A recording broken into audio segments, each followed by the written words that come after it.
Drill press safety. This is the variable speed control. Here's our on-off switch. Then we have a depth gauge.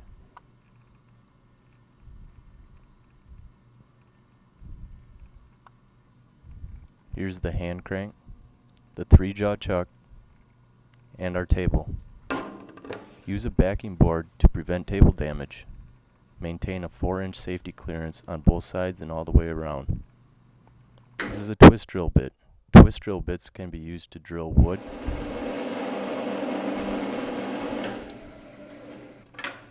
plastic,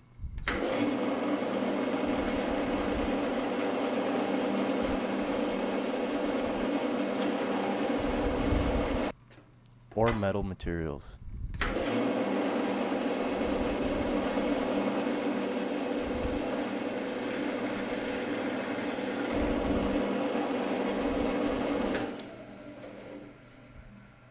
Another bit is a Forstner bit. This bit is used to drill larger diameter holes with a square bottom.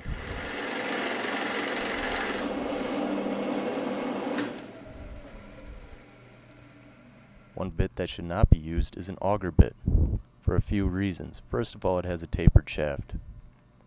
It has 4 sides to this tapered shaft, which does not fit well in a 3-jaw chuck. It also has a threaded tip which can drill directly through wood. At 780 RPMs, it would tear completely through it. To set up the drill press, put the bit in the 3-jaw chuck and tighten it with the chuck key. Always put the chuck key back where you found it.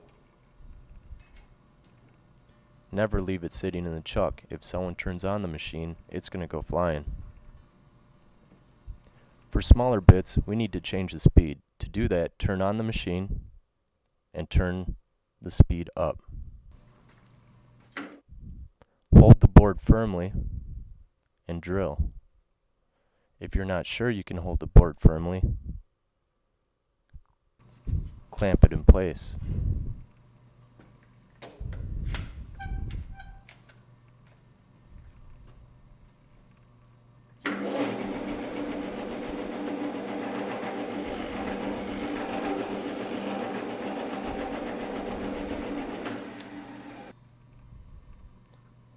To use a larger bit, we need to change the speed again. Turn on the machine and turn the speed down.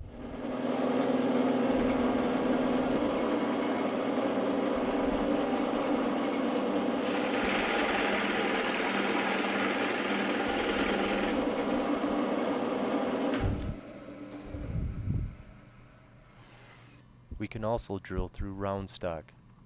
To do this, use a V-block. Place the round stock on the V-block, hold it firmly, and drill it.